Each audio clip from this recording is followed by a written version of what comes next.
following broadcast is a work of pure fiction. Listener discretion is advised. If you enjoy this chilling and spine-tingling narration, please show your support by liking, commenting, sharing, and subscribing to our channel. This is David Martinez. If you're hearing my voice right now, thank God you found this frequency. Welcome to Emergency Broadcast 101.5 FM. I don't know how many of you are left out there, but I'm going to keep talking until someone shuts me up or until those things break through this door. It's been 17 days since everything went to hell. 17 days since people started eating each other in the streets. I'm broadcasting from the old radio station on Maple Street, 3rd floor. The building's solid, mostly. I've got enough food for maybe 2 more weeks if I'm careful. Water's running low though. Always the water that gets you, right? Let me tell you what happened. I was supposed to be off that day. My daughter's birthday. She was turning 7. We were going to take her to the zoo. Can you believe that? The zoo. Instead, I got called in for the morning shift because Tommy called in sick. Tommy's dead now. Saw him 3 days ago, stumbling around the parking lot with half his face missing. Didn't look sick anymore. Looked hungry. The first reports came in around 6 in the morning. People biting people at the hospital. We thought it was drugs. Bath salts. Remember those? We made jokes. We laughed. By noon, the hospital was overrun. By 3, the police stopped answering calls. By nightfall, the city was burning. I watched from this window as the world ended. Saw families running, saw neighbors turning on neighbors, saw things I'll never forget no matter how long I live. And honestly, I don't think that's going to be very long. But here's why I'm still broadcasting. Someone needs to tell the truth. The government channels went dark on day 4, the military channels on day 9. The emergency broadcast system just plays that damn beeping sound on loop. So it's just me now. Just David Martinez, former morning DJ, current last voice you might ever hear. If you're listening, I need you to know some things. First, they're not like the movies. They don't shuffle around all slow and stupid. Some do, sure. The fresh ones. The ones just turned. They're fast. Real fast. I've seen them run. I've seen them climb. They're drawn to sound and light, so keep it quiet and dark where you can. Second thing, headshots work. I know everyone says that, but it's true. Saw a guy empty a whole pistol into one's chest and it just kept coming. One shot to the head though, they drop. Problem is, how many bullets you got? How steady's your hand when one of those things is sprinting at you? Third, and this is important, the infection spreads through bites, yeah, but also scratches. Saw a woman get scratched on the arm. She thought she'd be fine. Wrapped it up. 12 hours later, she was one of them. So if you get touched, even a little bit, you need to make a choice. And you need to make it fast. I've been getting some calls on the emergency line. Not many. Most people don't have power anymore. But a few folks with car batteries and hand crank radios are reaching out. Yesterday, I talked to a woman named Sarah holed up in a grocery store in Westfield. She had her 2 kids with her, wanted to know if rescue was coming. I lied, told her help was on the way. What else could I say? The truth, that nobody's coming, that we're all alone now. There's a group in the old courthouse downtown. They barricaded themselves in. Must be 30, 40 people there. They called me yesterday asking for news about the safe zones. Those safe zones they announced on TV before the stations went dark. I didn't have the heart to tell them I drove past Fort Henderson last week. The safe zone there was overrun. Bodies everywhere. The fences torn down. The soldiers turned or dead or gone. So I told them to stay put, keep quiet, ration everything. Maybe someone will come. Maybe the military regroups. Maybe there are places out there still holding on. Maybe tonight I'm going to play some music, real music. Not emergency broadcasts or government warnings or air raid sirens. Just music. Because we're still human, damn it. We're still here. And if this is the end, if this is really how humanity goes out, then we should go out remembering what made us human in the first place. I've got a daughter somewhere, Katie, 7 years old, brown hair, missing her front tooth. I put her and her mother on a bus heading north on day 2. Told them I had to stay, had to help, had to do my job. Stupidest thing I ever did. I don't know if they made it. The buses never made it to the northern checkpoints. But I have to believe she's out there. Have to believe she's listening. Have to believe she knows her daddy's still fighting. So Katie, baby, if you can hear this, Daddy loves you. Daddy's gonna keep talking. Gonna keep this light on in the darkness. Gonna keep being that voice you can follow home. For everyone else listening, stay strong, stay smart, stay alive. This is David Martinez on 101.5 FM, and I'll be here tomorrow. Count on it. Good morning. It's day 18. Still breathing. Still broadcasting. This is David Martinez, and you're listening to 101.5 FM, possibly the last radio station on Earth. Had something happen last night that shook me up pretty bad. Around 3 in the morning, I heard scratching at the door. Not pounding, not the usual zombie trying to break through. Just scratching. Steady, persistent scratching. I grabbed my bat, ready for whatever came through, but nothing came. The scratching just stopped after about 10 minutes. This morning I opened the door a crack. There were fingernail marks all down the wood, deep ones. Someone or something stood there for 10 minutes just scratching, then walked away. Don't know what that means, don't want to know. I got a call earlier from a man named Robert. He's trapped in his apartment building in the Eastern District with his wife and elderly mother.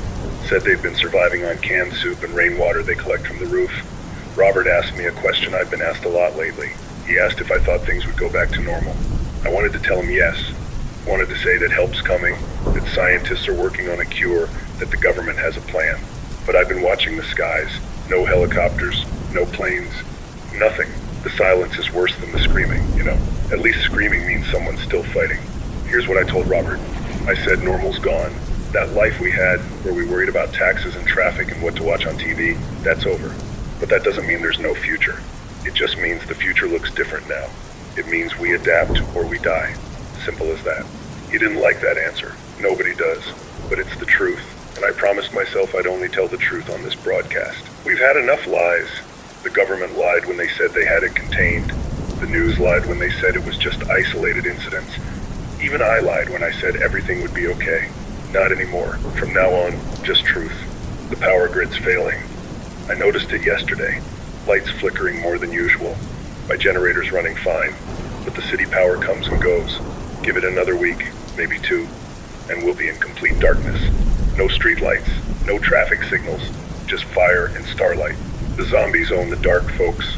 They see better in it than we do. Don't ask me how I know that. Just trust me. I've been rationing the station's supplies. There's a break room here with a vending machine I smashed open. Got chips, candy bars, some stale crackers. Not exactly nutritious, but it keeps me going. Found a case of energy drinks in the storage closet too. Those have been a lifesaver for staying alert during the night shifts.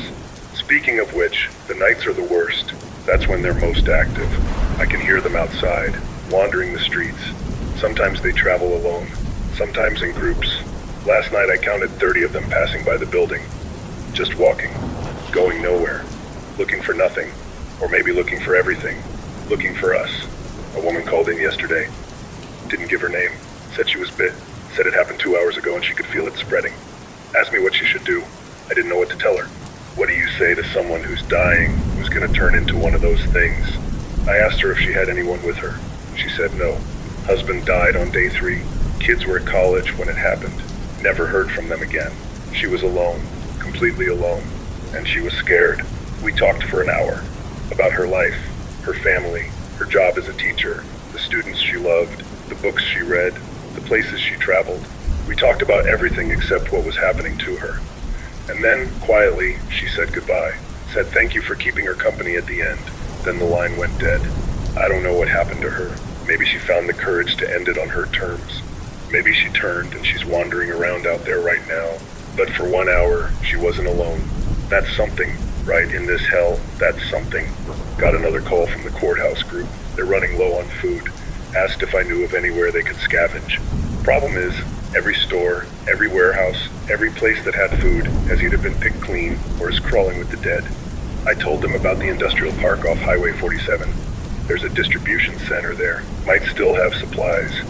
But getting there means crossing 5 miles of open road, 5 miles of exposure. They're gonna try it anyway. Said they don't have a choice. Starvation or zombies. Pick your death. I gave them the best route I could think of. Told them to go at dawn.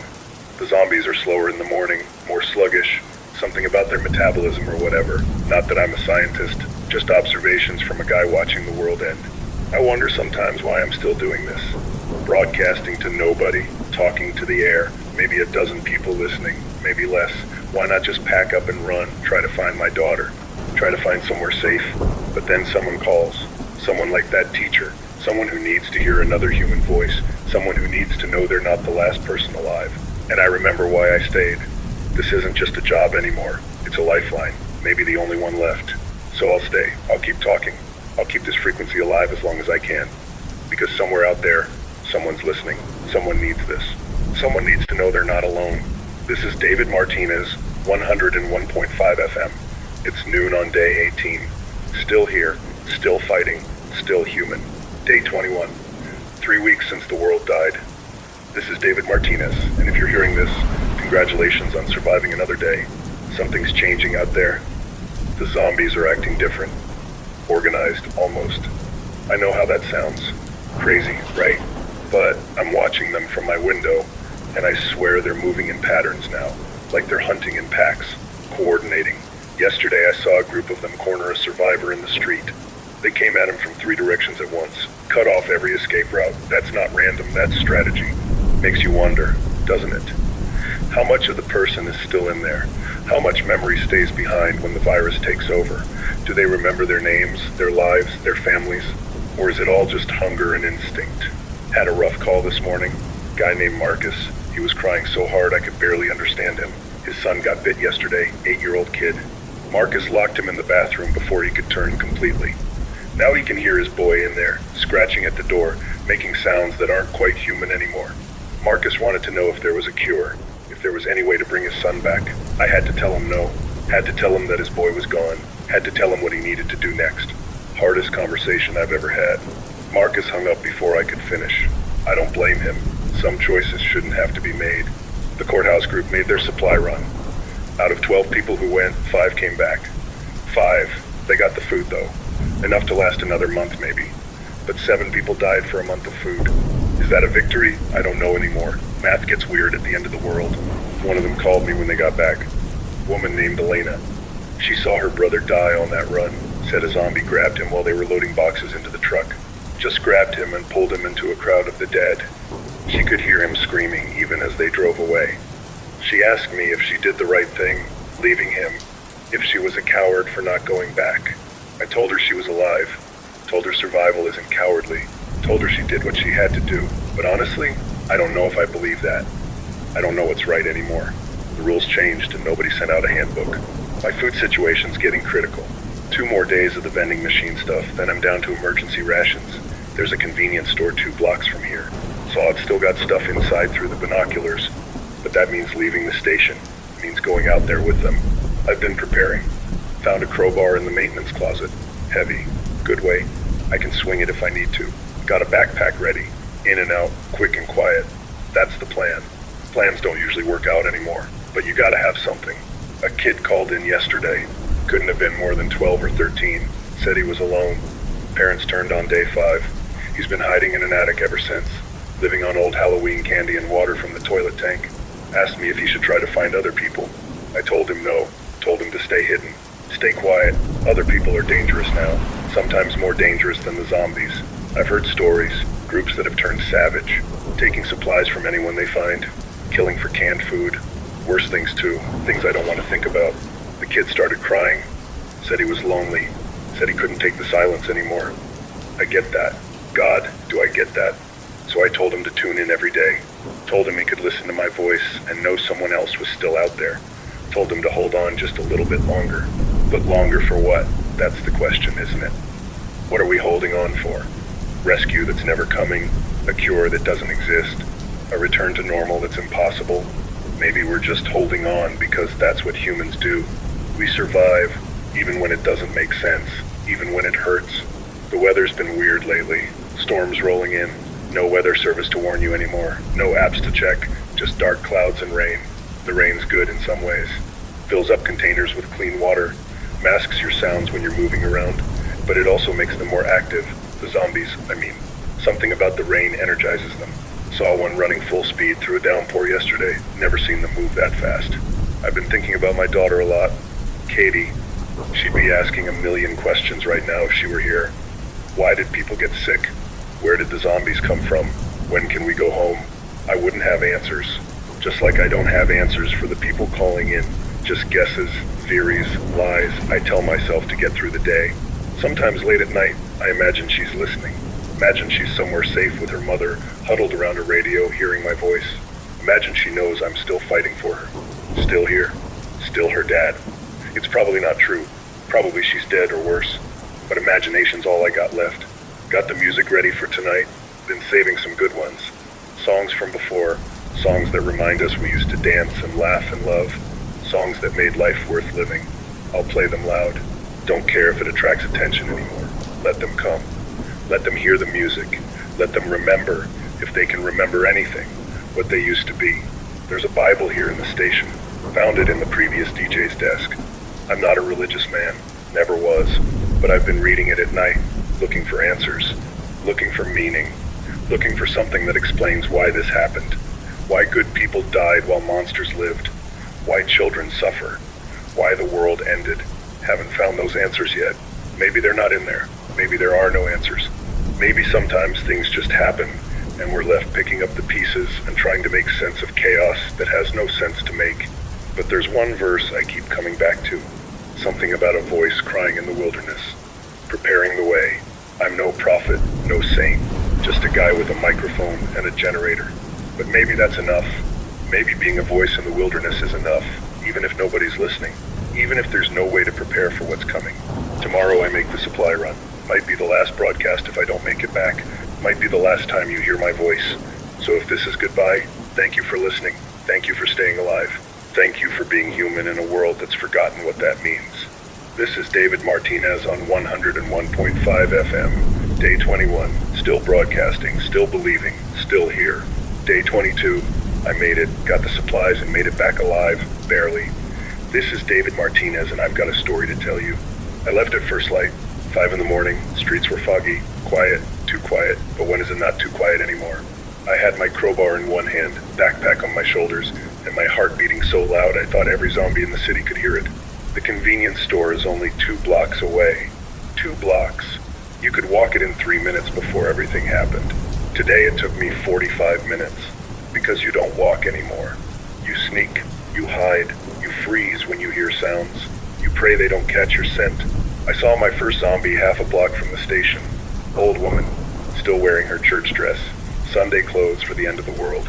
She was just standing there in the middle of the street, swaying. They do that sometimes. Just stand and sway like they're listening to music nobody else can hear. I waited. Stayed behind a burned out car for maybe 10 minutes. Just watching her. Waiting for her to move on. Finally, she started walking. Slow, shuffle down a side street. I went the opposite direction. You learn things about your city when you have to sneak through it. I never noticed how many alleys there are, how many cars to hide behind, how many doorways to duck into, how many places the dead might be waiting. Every shadow could be one of them. Every sound could be the last thing you hear. Got to the store. Windows broken, door hanging open. Good signs, actually. Means it's been looted already. Means zombies have been through. Means they probably moved on to hunting grounds with more prey. Probably. I went in slow, crowbar ready. The place was trashed, shelves knocked over, products everywhere, broken glass, blood on the floor, old blood, dried brown. At least it was old. Started grabbing what I could. Canned soup, crackers, beef jerky, energy bars, batteries. Found a case of bottled water in the back. Jackpot. Started loading my backpack. Too much. Taking too much. Making it too heavy. But when do you know when you'll get another chance? That's when I heard it. Footsteps. Slow. Dragging. Coming from the back storage room. I froze. Every muscle locked up. Crowbar raised. Waiting. He came around the corner. Young guy. Maybe 25. Wearing what used to be a delivery uniform. His eyes were that milky white color they get. His jaw was hanging wrong. Like someone had broken it. And he was looking right at me. We stared at each other for what felt like forever. Him dead. Me alive. Both of us just existing in this broken world. And then he lunged. I swung the crowbar, caught him in the shoulder. He didn't even flinch. Grabbed at me with hands that used to stock shelves and now only knew how to kill. I swung again. Missed. He was faster than he looked. They always are. His fingers caught my jacket. I twisted away, felt the fabric tear, swung the crowbar one more time. This time I didn't miss. Connected with his skull. Sound like a melon breaking. He dropped. Stopped moving. Stopped being a threat. Stopped being anything. I stood there breathing hard, looking at what I'd done. What I'd had to do. First time I killed one up close. First time I saw the light go out of those dead eyes. First time I became a killer. Because that's what I am now. What we all are. Killers trying to survive in a world that wants us dead. Finished loading my pack. Hands shaking so bad I dropped stuff twice. Had to get out. Had to leave before more came. The noise would draw them. Violence always draws them. Made it outside. Streets still quiet. Started back toward the station. Different route this time. Never take the same path twice. Another rule I learned. Halfway back, I saw them. Group of 5 zombies, feeding on something, someone. I could hear the wet sounds, the tearing. I won't describe it. Some things you can't unhear. Some things you shouldn't share. I had to go past them. No other route that didn't add another mile. So I waited, watched. When they were focused on their meal, I moved. Quiet as I could. One step, another. Don't breathe loud. Don't make a sound. Don't exist. One of them looked up. Blood all over its face. It looked right at me. We locked eyes. I was sure I was dead. Sure it would scream and alert the others. Sure this was how David Martinez dies, 2 blocks from safety. But it just went back to feeding. I wasn't important. Wasn't worth leaving the fresh meal. I kept moving. Made it past. Made it to the next block. Saw something that broke my heart. Little teddy bear on the sidewalk. Dirty. Torn. Left behind by some kid who's probably dead now. Or worse, I wanted to pick it up. Wanted to bring it back. Wanted to save something. But I couldn't. No room in the pack. No room in the heart anymore for that kind of pain. Got back to the station. Locked the door. Barricaded it again. Sat on the floor and shook for 20 minutes straight. Couldn't stop. Just shook and cried and tried not to think about the sound the crowbar made when it hit that zombie's skull. I'm safe now. Got enough food for another 2 weeks. Water for 10 days. Bought myself time. That's all we're doing now. Buying time with our lives. Trading moments of terror for days of survival. Had calls after I went back on air. People asking if I was okay. Worried about me. That's weird, right? The world's ending and strangers are worried about a voice on the radio. But that's humanity for you. Even at the end, we care. Marcus called back. The guy with the son locked in the bathroom. He did it. Did what needed to be done. Said it was the hardest thing he ever did. Said he held his boy one last time before the virus took over completely. Said goodbye. Said I love you, then did what had to be done. Marcus was crying. Asked me if there's a heaven, if his son would be there waiting. I told him yes. I told him his boy was at peace now. Safe, happy. Playing somewhere the dead can't reach. I don't know if that's true. Don't know if there's anything after this. But Marcus needed to hear it. Sometimes lies are kinder than truth. The courthouse group lost 2 more people. Not to zombies, to sickness. Turns out when you pack 40 people in a building with no running water and limited supplies, disease spreads fast. They're trying to quarantine the sick ones. Trying to stop the spread, but they don't have medicine. Don't have doctors. Don't have hope. This is what gets us in the end, maybe. Not the zombies, not the violence. Just the slow grind of reality. Hunger, thirst, disease, cold. All the normal things that killed humanity for thousands of years before we invented civilization. We're going backwards, returning to the Stone Age. But with zombies, I keep thinking about that teddy bear. Some kid's favorite toy. Left behind in the chaos. That kid loved that bear. Slept with it, told it secrets, and now it's just trash on the street. That's what happens to everything we love. Everything we build. It becomes trash and memory. But I'm still here. Still broadcasting. Still fighting. Tomorrow, I'll wake up and do it again. Find food. Find water. Find reasons to keep going. And I'll talk to you. Tell you what I saw. What I survived. What I hope for even when hope seems stupid. Because that's what humans do. We tell stories. We share our pain. We connect across the darkness. We survive together even when we're alone. This is David Martinez, 101.5 FM. Day 22. I killed a man today, or what used to be a man, and I'm still here to tell you about it. Still here to remind you that you're not alone. Still here because giving up isn't an option. Stay safe out there. Stay strong. Stay alive. I'll be back tomorrow. That's a promise. Day 26. 4 days since I left this booth. 4 days of silence on 101.5 FM. And if you're listening right now, you deserve an explanation. This is David Martinez, and I need to tell you what happened. After the supply run, I got sick. Not bit, not infected, just sick. Regular human sick. Fever, chills, body aches, probably from the stress, or the bad food, or drinking water that wasn't as clean as I thought. Doesn't matter. Point is, I was down for 4 days, couldn't broadcast, could barely move. I lay on the floor of this station thinking I was going to die. Not from zombies, from a stupid fever. That's how most people probably go now. Not in some dramatic last stand. Just quietly, alone, from things we used to cure with a trip to the pharmacy. But I didn't die. Fever broke on day 3, spent day 4 recovering, and now I'm back. Weaker, skinnier, but alive. Still here, still your voice in the darkness. The calls started coming in as soon as I went back on air. People worried, people who thought I was dead, people who needed to know the voice was still there. Made me realize something. This isn't just me broadcasting anymore. This is a community. Small, scattered, probably dying, but still a community. Sarah from the grocery store called. The woman with 2 kids I talked to weeks ago. She's still alive, still holding out. Her kids are okay, scared but okay. She wanted to thank me for keeping her company through the dark times. Said my voice helped her kids sleep at night, gave them something normal to hold on to. I didn't know what to say to that. I'm not a hero. I'm just a guy with a microphone trying not to go crazy. But if my voice helps someone's kids sleep, then I guess I'm doing something right, something that matters. Marcus called too. The father who had to put down his infected son. He's not doing well. Drinking himself to death with whatever alcohol he can find. Said he can't live with what he did. Can't forgive himself. I tried to tell him he did the right thing, the merciful thing. But mercy doesn't erase the memory of your hands around your child's neck. Some things we do to survive break us permanently. We keep breathing, keep moving, but we're broken inside, walking wounded, and there's no hospital for that kind of injury. Got a new caller today. Woman named Jennifer. She's part of a group of about 15 people holed up in an old warehouse on the industrial side of town. They've got power from solar panels, water from a well, gardens growing on the roof. They're actually doing okay, building something, creating a little pocket of civilization in the ruins.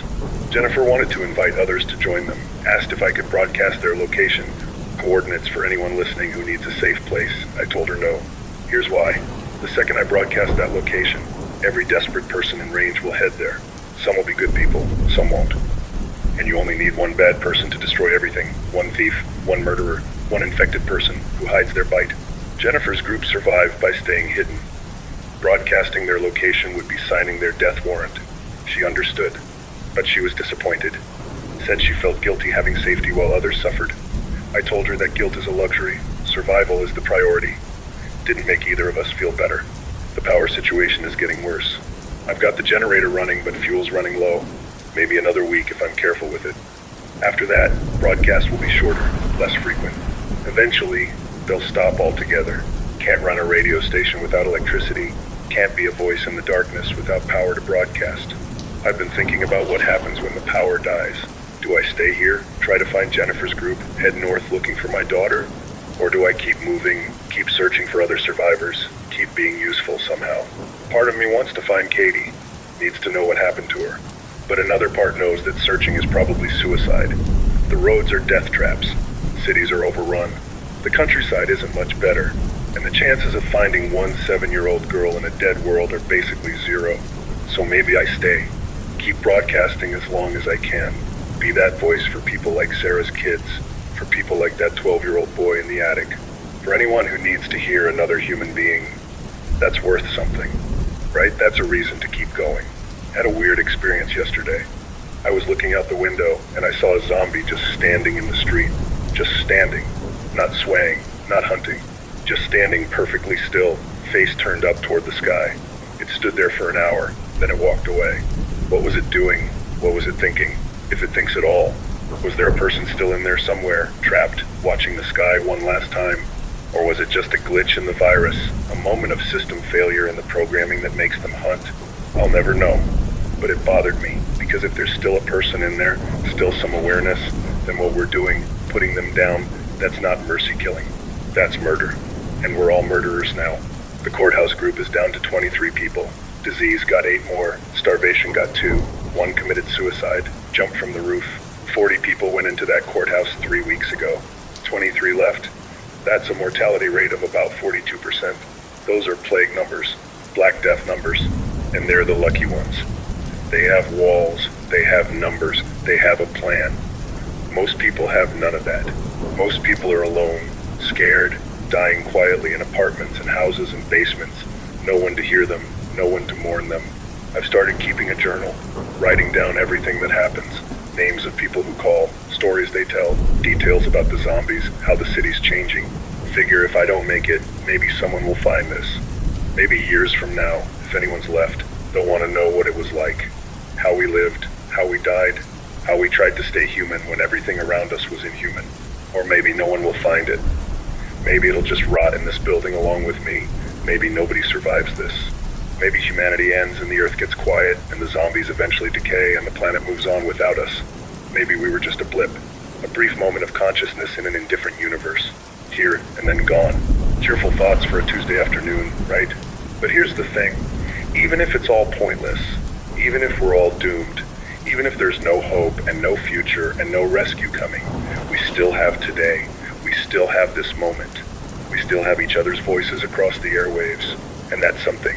In a world with nothing, that's everything. I'm going to play some music now. Beethoven, Ninth Symphony, Ode to Joy. Seems appropriate. Humanity at its best, celebrating brotherhood and hope and beauty. Everything we're losing. Everything we need to remember we once had. Listen to it if you can.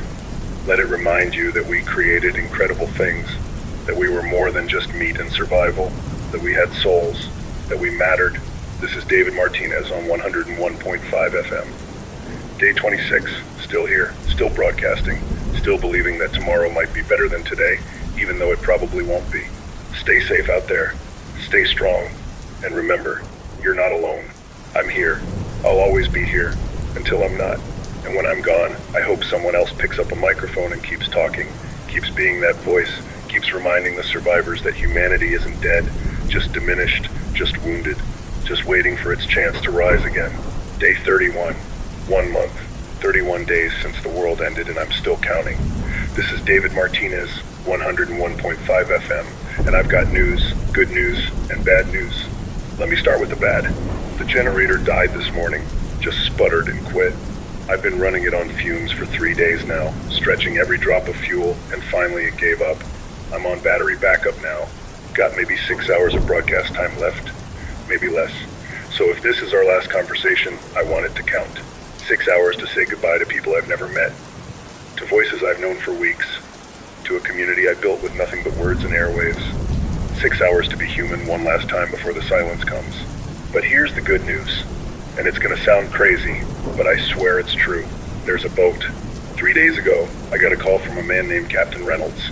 Navy, or he used to be. He's got a cargo ship anchored about 50 miles offshore. Says they've got 300 survivors on board. 300 people living on the ocean, safe from the dead. They've got food from fishing, water from desalination, power from diesel generators and solar panels. They're actually thriving out there. Captain Reynolds has been monitoring emergency frequencies for weeks, looking for survivors, found my signal, listened to my broadcasts, and now he's offering evacuation. Here's the deal. In 2 days, Reynolds is bringing a small boat to shore. Marina Park, the old fishing docks. He'll wait there for 6 hours at dawn. Anyone who can get there gets a ride to the ship, a chance to survive, a chance at a future. I've been broadcasting this information non-stop for 3 days, telling everyone who can hear me about the boat, about the location, about the time, giving people coordinates, directions, hope. The response has been overwhelming. Sarah from the grocery store is going to try. She's packing up her kids right now. Marcus said he might go, though he didn't sound sure.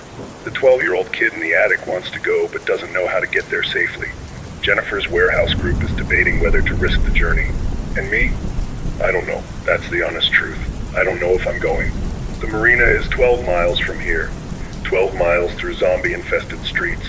12 miles of exposure and risk and probable death. And even if I make it, even if I get on that boat, what happens to the people who don't? What happens to the survivors who can't make the journey, who can't hear my broadcast, who are trapped or injured or too scared to move? If I leave, the radio goes silent. This frequency dies, and maybe that voice in the darkness that's been keeping people sane goes with it. Maybe that's selfish thinking. Maybe I'm making myself more important than I am. But maybe I'm right too. I've got until dawn, day after tomorrow, 43 hours to decide whether I run for salvation or stay to be a voice for those who can't run. Had an interesting call today. Woman named Dr. Patricia Chen. She's a virologist who's been holed up in a university lab since day one. She's been studying the virus, trying to understand it, and she's made some discoveries. The virus isn't just a virus. It's something else, something we've never seen before. It rewrites neural pathways, keeps the brainstem functioning while shutting down higher cognition. That's why they're violent but not smart. That's why they hunt but don't think. But here's the terrifying part. Dr. Chen thinks it's evolving, adapting. The coordinated behavior I've been seeing, the pack hunting, that's new. The virus is learning, making the hosts more efficient killers. She thinks in another month, maybe 2, they'll be as smart as us, as organized as us. Still hungry for human flesh, but with the intelligence to plan attacks, to set traps, to wage war. If she's right, then this isn't the end of humanity. This is just the beginning of the war, and we're losing. Dr. Chen is going to try for the boat. She's got all her research on hard drives, data that might someday lead to a cure, or at least an understanding. She asked me if I thought it was worth risking her life to save that research. I told her yes. Knowledge is all we have left. Without it, we're just animals fighting animals. The courthouse group made their decision. They're not going. 23 people voted to stay put. They don't trust the boat, don't trust Captain Reynolds. Think it might be a trap or a lie or wishful thinking. They're going to keep surviving where they are, keep holding out, keep hoping for some other rescue. I can't say they're wrong. Trust is a luxury none of us can really afford anymore. How do we know the boat is real? How do we know Captain Reynolds is who he says he is? How do we know this isn't some elaborate trap? But how do we know it isn't our last chance at survival? That's the question, isn't it? Risk everything for hope or stay safe in despair. Run toward the light or hide in the comfortable darkness. Die trying or live barely. My daughter's out there somewhere. At least, I have to believe she is.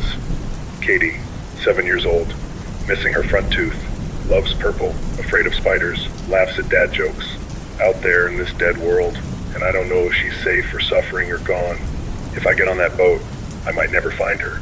The ship will sail away and I'll spend the rest of my life wondering if she's listening to the radio and hearing silence, wondering if she needed me and I wasn't there, wondering if I abandoned her to save myself. But if I stay, I'll probably die. The food will run out, the zombies will get in, the building will collapse, something will kill me, and then I can't help her anyway. Can't help anyone. Logic says, get on the boat. Emotion says, stay and wait. Hope says she might hear this broadcast and make it to the marina. Fear says she's already dead and I'm torturing myself for nothing. I don't know what to do. And I've got 43 hours to figure it out. The boy in the attic called again. Told me he's coming out of hiding, going to try for the marina. He's terrified but determined. Said he's been listening to me for weeks, and if I say there's hope, he believes me. Asked if I'll be on the boat when he gets there. I didn't answer. Couldn't promise something I might not deliver. Just told him to be careful, to move during the day, to avoid the groups, to remember everything I've taught him about surviving in this new world. He's 12 years old and he's gonna walk through hell because I gave him hope. If he dies out there, that's on me. That's my responsibility, my guilt to carry. But if he makes it, if he gets on that boat and sails to safety, that's because I gave him the information, the chance, the courage. That's on me too. Sarah called to say goodbye, just in case. She's leaving tonight, wants to get to the marina early, set up somewhere safe and wait for the boat. Smart. She's got her kids bundled up, supplies packed, a route planned. She sounds scared but ready. She thanked me, said these broadcasts kept her alive, kept her fighting, kept her believing her kids deserved a future. Started crying. Said if she makes it, she'll never forget the voice that saved her family. I didn't know what to say. Still don't. I'm not a savior. I'm just a guy who refused to give up, who kept talking when talking seemed pointless, who believed that connection mattered even at the end of everything. But if that saved someone, if that made a difference, then maybe all of this meant something. Maybe my choice to stay at this radio station wasn't a waste. Maybe David Martinez mattered in the grand scheme of things. The battery's draining faster than I thought. Might only have 4 hours left, not 6. Time's running out on multiple fronts. The broadcast, my decision, the world. I'm going to take a break now. Eat something. Think. Pray, maybe, though I'm not sure anyone's listening up there. Make my choice about the boat, about my daughter, about what matters more in the end. When I come back on air, I'll have an answer. I'll tell you what I decided, and then I'll play music until the battery dies. Something beautiful. Something that reminds us what we're fighting for, what we've lost, what we might still save. This is David Martinez, 101.5 FM, day 31, 43 hours until the boat arrives, 4 hours until the broadcast ends, and one impossible decision to make. I'll be back soon. Stay tuned. And if you can make it to Marina Park at dawn day after tomorrow, run. Run like hell. Don't look back. Don't stop. Get on that boat and sail away from this nightmare. Live. Please, someone has to live. Day 33, dawn. This is David Martinez, and these are my last hours on 101.5 FM. The battery's dying. I can see the indicator dropping. Maybe 2 hours left, maybe less. And I've made my decision about the boat. I'm not going. Before you think I'm crazy, let me explain. I spent 2 days thinking about it. 2 days wrestling with every argument for and against. And here's what I realized. My daughter isn't out there. She's gone. I don't know how or when or where, but Katie's gone. I feel it. That dad instinct. That knowledge you have about your kids. She's not waiting for me somewhere. She's not listening to these broadcasts hoping I'll come find her. Katie's dead, or she's one of them. Either way, she's not the little girl who lost her front tooth anymore. And searching for her, running after a ghost, that's not survival. That's suicide with extra steps. So I'm staying. Not for her, not for me, for everyone else. There are people out there who can't make it to the marina. Injured people, sick people, trapped people, people too scared to run. And when that boat sails away, when all the brave ones are gone, someone needs to be a voice for those left behind. Someone needs to keep talking, keep connecting, keep reminding the survivors that humanity didn't completely abandon them. That someone is me. I've made peace with it. With staying, with dying here eventually. Because this booth, this microphone, this is my purpose now. This is what I'm supposed to do, not save myself. Save the idea that we still care about each other, that we're still trying to hold on to civilization even when civilization is clearly over. Captain Reynolds made it to shore an hour ago. I can see the marina from here with binoculars. Small motorboat at the dock. Reynolds standing there with 2 armed crew members, scanning the area, waiting, and they're coming. The survivors are coming. I can see them emerging from buildings, crawling out of hiding places, running through the streets toward salvation. Sarah with her kids, Doctor, Jen with her backpack of research. Others I recognize from their voices, people I've talked to for weeks but never met. And zombies. Of course there are zombies, drawn by the movement, the noise, the concentration of prey. I'm watching both groups converge on the marina, living and dead, racing toward the same point, and I can't tell who's gonna get there first. Sarah's in the lead. She's running, kids in her arms. She's fast, determined, a mother protecting her children with everything she has. 200 yards from the boat, 150. She's going to make it. Dr. Chen's behind her, running with that backpack bouncing. Years of research on her back. The future of humanity in digital form. She's older, slower, but she's moving. 100 yards, 75, and then there's a kid, young teenager. I think it's the boy from the attic. He's thin, weak from weeks of hiding, but he's running, he's trying. Zombies closing in from both sides, 50 yards between him and the boat, 30 yards between him and the dead. Come on, kid, run, faster. Don't look back, just run. Sarah made it. She's on the boat, handing her kids up to Reynolds. They're safe. Thank God, they're safe. The kids are crying. Sarah's crying, but they're alive. They made it. Dr. Chen's at the dock. She's struggling with the backpack. It's heavy. She's trying to climb onto the boat. Reynolds is reaching for her, got her hand, pulling her up. She's on. The research is safe. The kid is 20 yards away. Zombies right behind him. 10 yards. He's screaming, running, giving everything he has. Reynolds is shouting, waving him on. The crew has guns out, firing at the zombies, buying seconds. 5 yards. The kid jumps, hands outstretched. Reynolds catches him, pulls him onto the boat. He made it. That brave, terrified 12-year-old made it. Others are arriving now. More survivors I recognize. Marcus showed up. Didn't think he would. Thought he'd given up. But there he is, running, fighting for life, even after losing everything. He's gonna make it too. 20, 30, maybe 40 people total from the whole city. 40 people out of hundreds of thousands. That's what's left. That's who survived. 40 souls on a boat sailing into uncertainty. Reynolds is casting off. The zombies are at the dock now, reaching, falling into the water. Some of them are swimming, actually swimming. Dr. Chen was right. They're evolving, learning, adapting. But the boat's faster. It's pulling away, getting distance. The zombies are falling behind, and the survivors are safe, headed for the ship, for the ocean, for whatever future exists out there beyond the shore. I'm watching them go, watching that boat disappear into the morning fog, watching hope sail away. And I'm okay with it.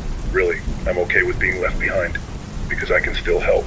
I've got 2 hours of battery left, 2 hours to broadcast to whoever's still out there, to tell them what happened, to let them know some people made it, to give them the knowledge that even in the darkest times, some light survived. Got a call just now. Woman named Helen. She's trapped in a hospital on the north side. barricaded in an operating room with 2 other nurses. They couldn't make it to the marina. Too far. Too many zombies between here and there. They're running out of supplies. Out of time. Helen wanted to know if the boat was real. If people really made it. I told her yes. Told her Sarah and her kids are safe. Told her Dr. Chen saved her research. Told her the boy from the attic found his courage and survived. Helen cried. Said she was happy someone made it even if she didn't. Said at least there's hope for humanity even if there's none for her. Asked me to keep broadcasting as long as I can.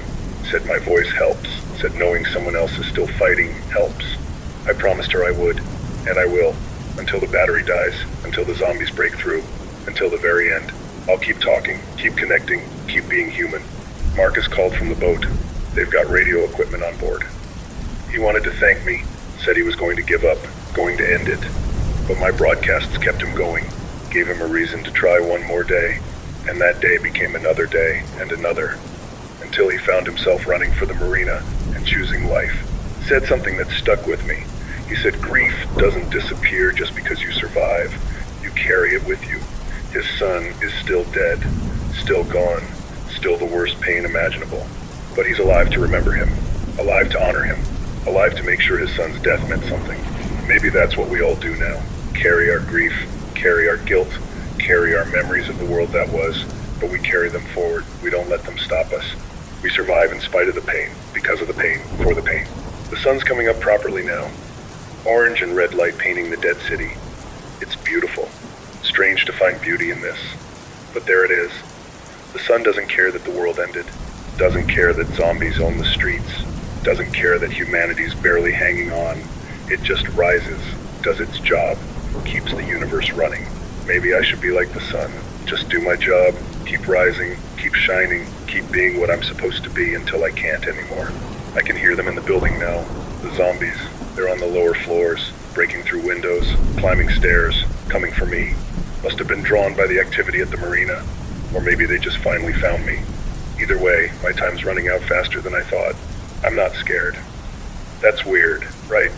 I should be terrified, should be panicking, should be looking for escape routes. But I'm calm, peaceful even. I've done what I could, helped who I could, said what needed saying. If this is the end, at least it's an end with meaning. Battery's down to 30 minutes, maybe less. The indicator's in the red, and I can hear them on the stairs now. Second floor, getting closer. The door's solid, but they'll break through eventually. They always do. I want to say something profound, something meaningful, some last words that capture everything. But I don't have wisdom, don't have answers, just observations from a guy who watched the world die. We failed. As a species, we failed. We got comfortable, got arrogant, thought we owned the earth, thought we were invincible. And when the test came, when the real challenge arrived, we fell apart. Not because we weren't strong, but because we forgot how to work together, how to trust each other, how to be community instead of individuals. The zombies won because they're simple. They want one thing. They work together instinctively. They don't argue or doubt or hesitate. They just hunt. And we, with all our intelligence and technology and civilization, we couldn't match that unity of purpose. But maybe on that boat, with those 40 survivors, maybe they'll remember this lesson. Maybe they'll build something better, something stronger, something that survives not despite our differences, but because of them. I hope Katie's at peace somewhere. I hope she didn't suffer, didn't feel pain, didn't understand what was happening. I hope she thought of her dad at the end and knew I loved her, that I never stopped loving her, that everything I did hoping she'd hear it, hoping she'd know. And if there's anything after this, if consciousness continues somehow, I hope I get to see her again, get to hold her, get to be her dad in whatever comes next. That's my heaven. Not clouds and harps, just me and Katie, together, safe, forever. They're on the 3rd floor now. I can hear them outside the door, scratching, pounding, testing the barricade. Won't be long now. 5 minutes maybe, maybe less. Battery's almost gone too. Everything ending at once. Poetic, I guess. To everyone listening, thank you. Thank you for being there, for calling in, for sharing your stories, for letting me be your voice when you couldn't find your own. You made this mean something. You made me matter. You saved me even while I tried to save you. Stay strong, stay together, stay human. Remember what we were, what we could be again. Don't let the dead make you dead inside. Keep loving, keep hoping, keep fighting, and maybe, somehow, Humanity survives this. Battery's dying. They're almost through the door. This is it. This is goodbye. David Martinez, 101.5 FM, signing off for the last time. To my daughter, wherever you are, Daddy loves you, always, forever, until we meet again. To everyone else, good luck, God bless, and remember, 3 months later, this is Sarah Mitchell, and I'm broadcasting from the cargo ship Freedom. If you're hearing this, then you found the frequency. The same frequency David Martinez used for 33 days before he died. Before he sacrificed himself so others could live. This is for him. This is his legacy. I'm not a DJ, not a broadcaster. I'm just a mom who made it onto a boat with her 2 kids. But someone needs to do this. Someone needs to keep his work going. So here I am, learning how to use this equipment, learning how to be a voice in the darkness like David was. We're 347 people now. Started with 300 on the ship when Captain Reynolds found us, picked up 40 more at the marina that day. 7 more from other rescue missions along the coast. Every week we scan the frequencies, listen for survivors, and sometimes, rarely, we find them. The ship is home now. We've got systems working. Water, food, power. We're surviving. More than surviving. We're living. Kids go to school in the cargo hold. Adults work shifts maintaining the ship. We've got gardens growing, fish farming in nets off the stern. We're building a society, a floating community, a piece of humanity that refused to die. Dr. Chen is making progress on the virus. She set up a lab in one of the storage rooms, working with what little equipment we have. She thinks she's close to understanding the transmission mechanism. Not a cure yet, but understanding is the first step to fighting back. The world didn't end on that boat, didn't end when David died. It changed, transformed into something we're still trying to understand. The coastal cities are dead, silent, owned by the infected. But we've heard transmissions from other survivor groups, islands, ships, remote locations. Humanity's not gone, just scattered, hiding, waiting. Marcus is our security chief now. He trains people how to fight, how to survive if we have to go ashore for supplies. He carries the guilt of his son's death every day, but he channels it into keeping other kids safe, other families whole. David would be proud of him. The boy from the attic, his name's Tommy. He's 13 now, helps in the radio room, learning the equipment, wants to be a broadcaster like David, says someone needs to carry on the tradition, keep the voice alive for future survivors. He's brave, braver than any 13-year-old should have to be. My kids are doing better. They still have nightmares, still wake up crying for their dad who died on day 6. But they smile sometimes now, play with other kids, draw pictures, learn lessons. They're healing, slowly, like we all are. We talk about David a lot on the ship. He's our patron saint, our founder, the voice that saved us. People tell stories about listening to him, about how his words gave them hope, how his broadcasts kept them sane, how he died so we could live. I think about that last broadcast, about hearing the zombies breaking through his door, about the transmission cutting off mid-sentence, about knowing he was gone and feeling grateful and guilty all at once. Grateful he gave me the information about the boat. Guilty that I'm alive and he's not. But I'm trying to honor him. We all are. By living, by rebuilding, by refusing to give up, by being the humanity he believed was worth saving. Captain Reynolds has a plan. We're going to establish a permanent settlement. Found an island about 200 miles south. Remote, defensible, freshwater, arable land. We're going to scout it next week. And if it's safe, we're going to build, really build, houses, farms, a community on land. It's risky. Going ashore is always risky. The infected are everywhere, but we can't live on this ship forever. We need room to grow, need dirt to farm, need a place to call home. David talked about that once, about how humans need roots, need to belong somewhere. We're going to plant those roots, or die trying. The virus is evolving like Dr. Chen predicted. We've seen it in the infected we encounter on supply runs. They're smarter now. They coordinate attacks, use tactics. One group even set a trap, trying to lure us into an ambush. We got out, but it was close. Too close. This isn't over. The war between humanity and the infected, it's just beginning. We won the first battle by surviving, but there are more battles to come. Harder ones, deadlier ones, and we need to be ready. That's why I'm doing this broadcast. Not just to honor David, but to find other survivors, to let them know they're not alone, to give them coordinates to find us, to build our numbers, our strength, our chance at survival. If you're listening, Here's what you need to know. We're at coordinates 32 degrees north, 79 degrees west. We monitor this frequency every day at dawn and dusk. If you can get to the coast, if you can signal us, we'll come for you, we'll bring you home. David used to say that humanity survives through connection, through community, through refusing to give up on each other. He was right. That's how we beat this. Not by hiding alone, not by fighting alone, but by finding each other, helping each other, being human together. I've been reading David's journal. He left it in the radio station. Someone found it during a supply run to the city, brought it back. It's heartbreaking and beautiful. All his thoughts, his fears, his hopes, his love for his daughter, his dedication to helping others. There's one entry near the end that gets me every time. He wrote, "If I die doing this, I want people to know it wasn't for nothing. Every person I helped survive, every word of hope I gave, every moment of connection across the airwaves, that mattered, that was worth dying for. Because what's the point of surviving if we lose our humanity in the process?" He was right. Survival isn't enough. We have to survive as humans, with compassion, with purpose, with the belief that tomorrow can be better than today. That's what David gave us. That's what we're fighting to preserve.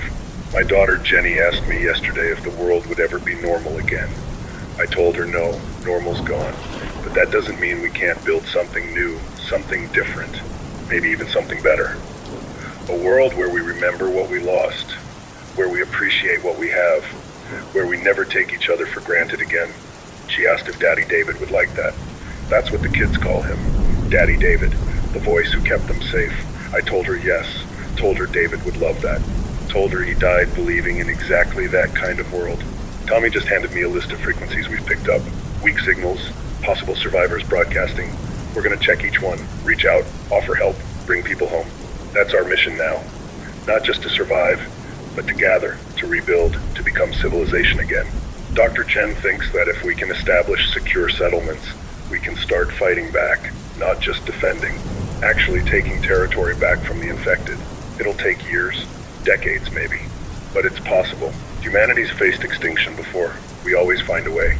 The sun's setting now, orange and red painting the ocean. Same colors David saw that last morning. Same beauty in a broken world.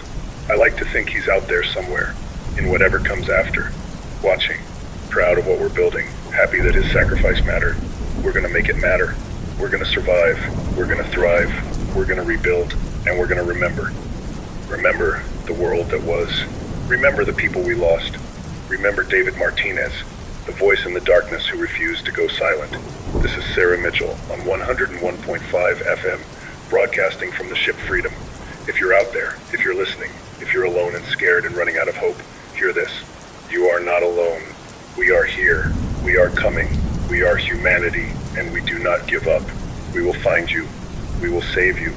We will bring you home. That's a promise. The same promise David made. The same promise we'll keep making until every survivor is found, until every human has a place, until we've rebuilt from the ashes. The battery's good, the signal's strong, and I'll be here tomorrow, and the day after, and the day after that, being a voice, being a beacon, being human. For David, for Katie, for everyone we lost, for everyone we saved, for everyone still fighting out there in the darkness. This is 101.5 FM. This is humanity's voice, and we will never go silent. Stay safe, stay strong, stay human, and remember, the dawn always comes. No matter how dark the night, the dawn always comes. This is Sarah Mitchell, signing off. But not goodbye, never goodbye. Just until tomorrow, same frequency, same message, same hope. We're still here, and we're waiting for you.